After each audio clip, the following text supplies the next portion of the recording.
After last week's special episode, we are back to our chronological timeline.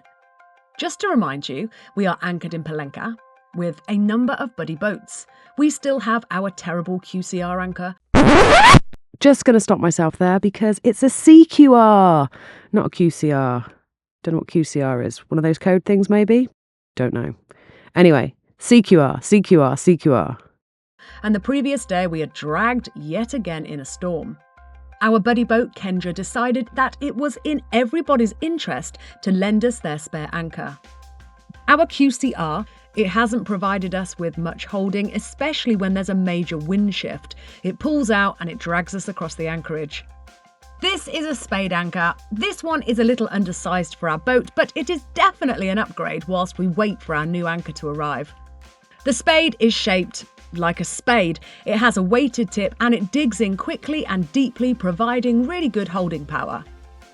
We put the kedge out temporarily whilst John and Hugh pulled in the QCR and swapped it for the spade.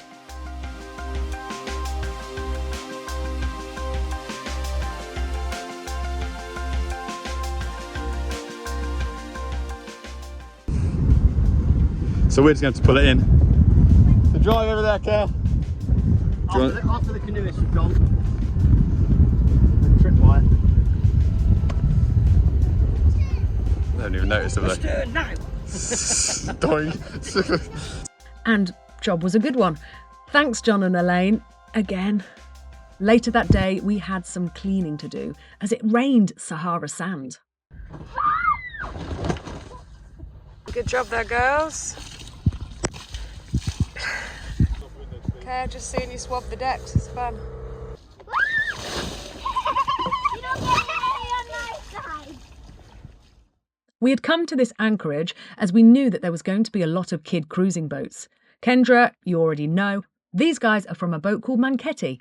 We invited them over for a drink, plus all the kids, including the girls from Positive Waves. The next day, it was back to fixing things. You remember that time Hugh dropped a piece of paper into the fuel tank? It was time to sort that out. Borrowed an endoscope. Oh, I put a tape torch on it, but it's not bright enough. So now we can look inside our tank. And we can have a little look around. There's this smudge here. Oh, can you record the footage? Yeah. Oh, you can. I've already done it. But there's not enough brightness to work out. But that is something white. And then there's a bit of brown. As so often happens with Esperance, a quick job turns into a much larger job. That is inside our diesel tanks. Oh, that is grim. Looks like a living organism. That's the very bottom sludge. Ugh. That is grim. Oh, It looks like a life form, doesn't it? yeah. Oh. Remove these fellas and then the centre bit should come out. Whilst Hugh did the tank investigation, I got started with servicing the winches. I always take a lot of videos and photos when I disassemble the winches to help when I come to put it all back together. This winch was a breeze to service. I took it apart, cleaned it, re-greased it, put it back together. Easy. Smells good. Yes. Hugh, in his ripped shorts, then felt encouraged to fix and service one of the winches that had been broken since before we took over ownership of Esperance. Self-tailor on our winches bent. Did you see that? I don't know how it got bent, I assume. Anyway, that was one thing that was broken on Esperance before we took over Esperance. Anyway, and now I'm going to try something very stupid and dangerous. See whether I can bend it back. Very properly set tools. I'll see how this is going to go well. Oh! Oh, actually, I might open it up. Looked like it was moving. Yeah, well, it's moving slightly. This is a brilliant little table vice thing like a stone you got me.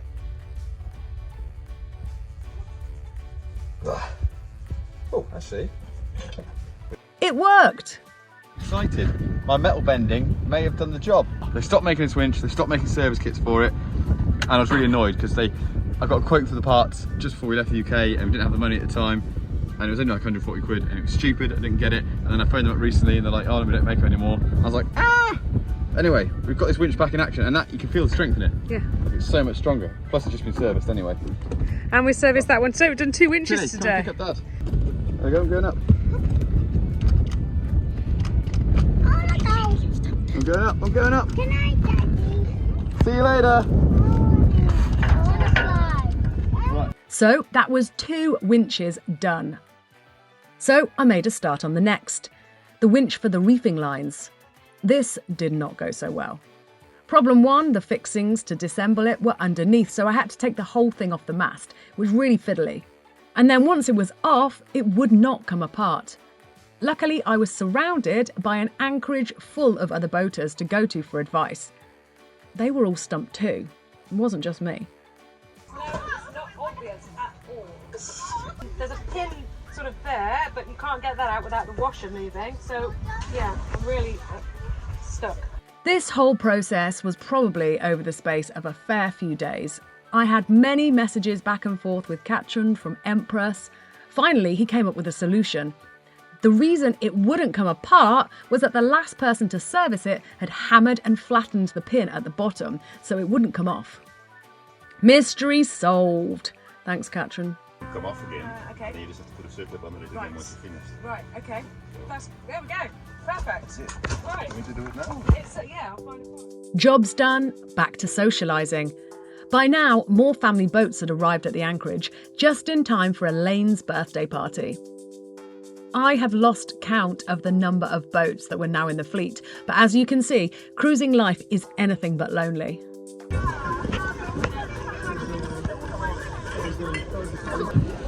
What a play, I just can't find the ball.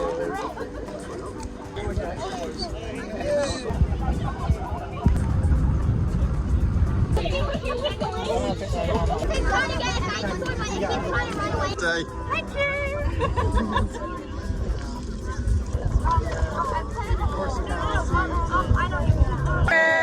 Elaine, happy birthday to you.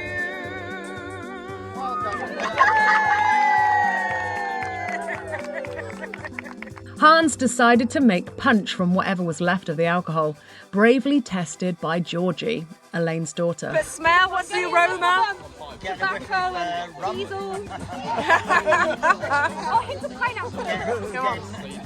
Getting notes of Tom Silver.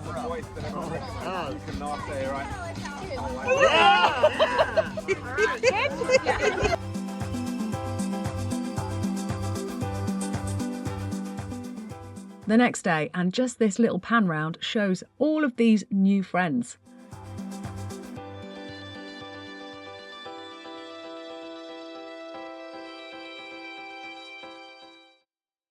And then we got word that some old new friends were on their way to join us.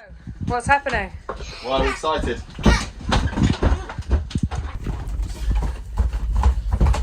We searched Little Drem, and in the whole massive world of Europe, they're just there. They're just there. Which is like, they're travelling nearly 6 knots, and they are about 2 miles away. Can I see? We're excited. We haven't seen them since New Year's Eve.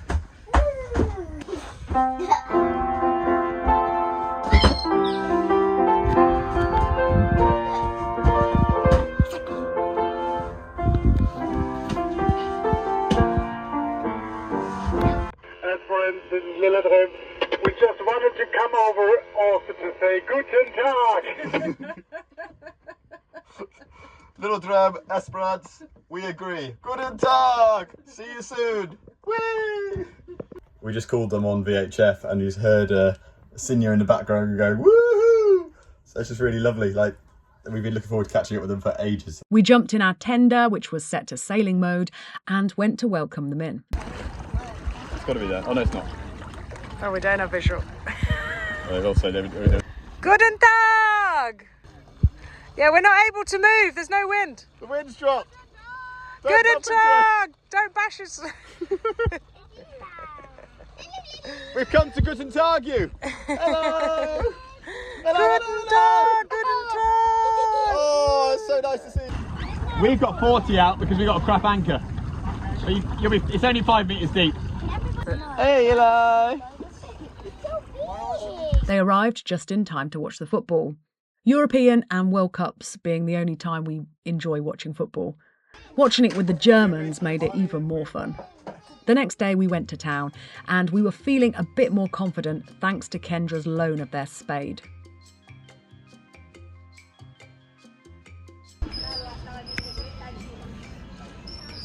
Squeaky window, we thought it was a new type of bird. Let's go.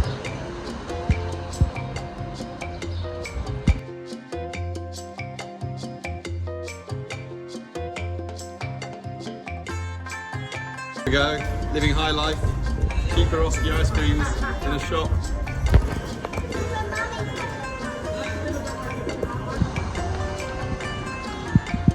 A trip to the supermarket and a picnic in the park, the perfect boater's morning out.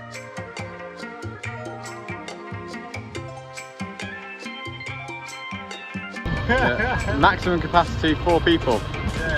But we've got 4 adult people, but we also have 5 little people and several weeks shopping. Our electric engine is great. We charge it for free using the solar farm, but we don't win any races. Past us.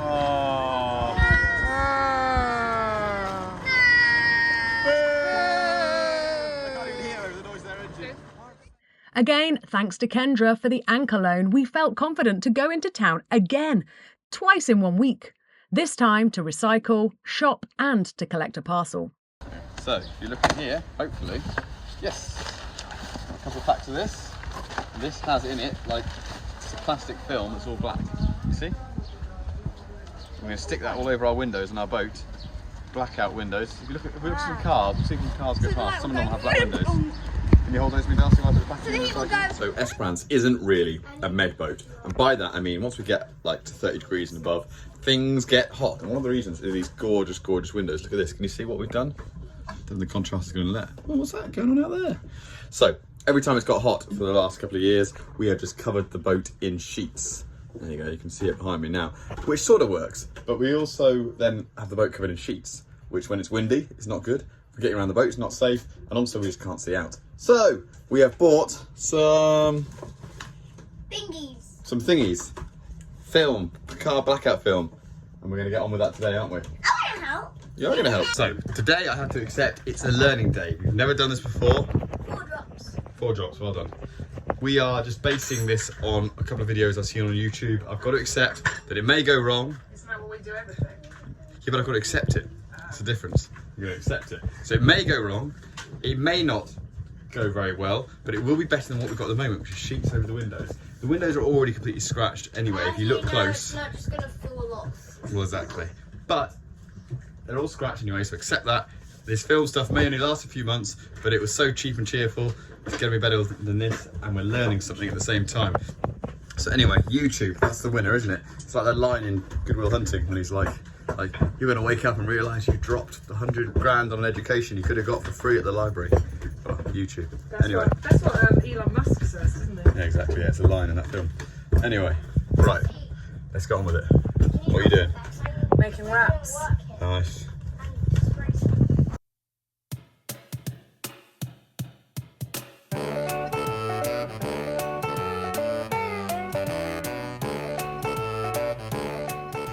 Not done. Done. Not done. Done. Doing. Okay, remember, only go out. Only go out, never push in.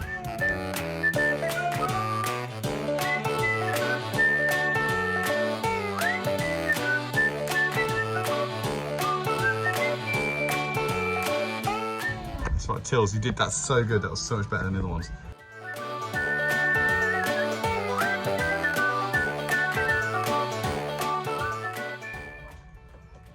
Done? There, come on. Here comes the reveal. Tell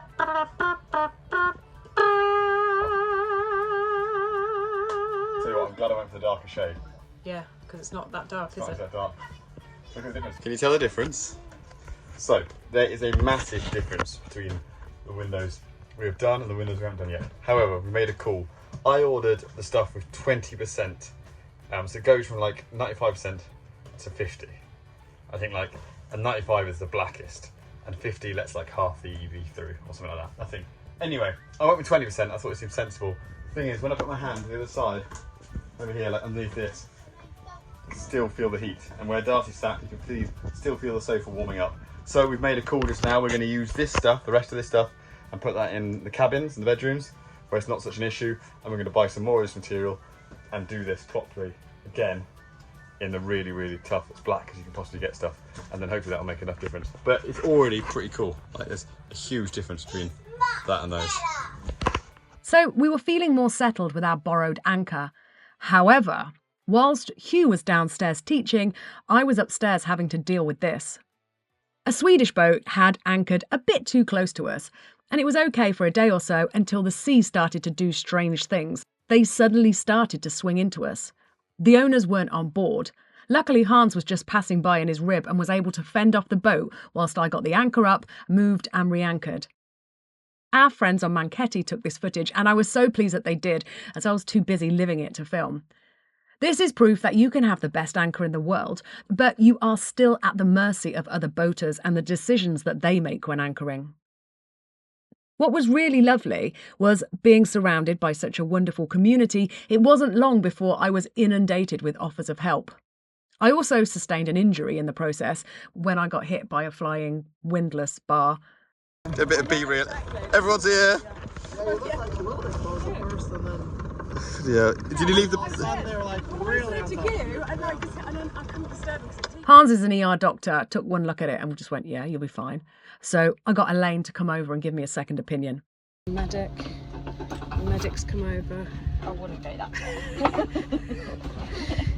I was fine, and over the course of the next few weeks, I had the best bruise I've ever had. People anchoring too close is a common problem, especially in peak season. The next day, John had to have words with a French boat who decided that of all the places available to anchor, a few metres behind Kendra's stern was the only place for them. A few choice polite words from John and the boat reluctantly moved. We then had the pleasure of experiencing yet another Sahara rain sandstorm. Look at the colour of those clouds. Whoa, that's such a cool shot. Whoa.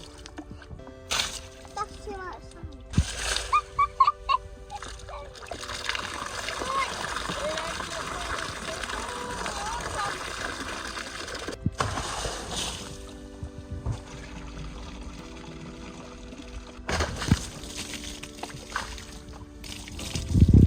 Jan's having to stand up, stay off the Sahara sand.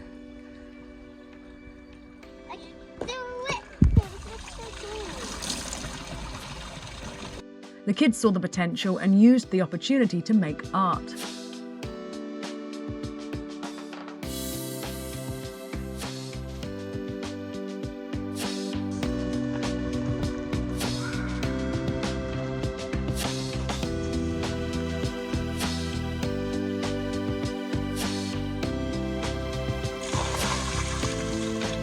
Amazing.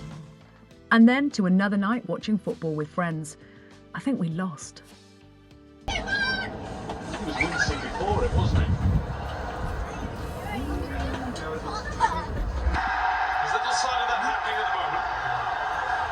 We talk about the energy and the pressure and everything else. And finally, a night of playing music, which as the night progressed turned to songs from the shows. Money, money, money, must be funny in the rich man's world. Money, money, money, must be funny in the rich man's world. And if he happens to be free, I bet he wouldn't fancy See me, That's oh, too bad. So I must leave. Oh, sorry, leave. I have to go to Las Vegas or Mexico or Monaco, that's not. Praised him, gave him all he could, but made the rest feel second best. Leave on everyone. Yeah. You've got to take the lead on this one, John.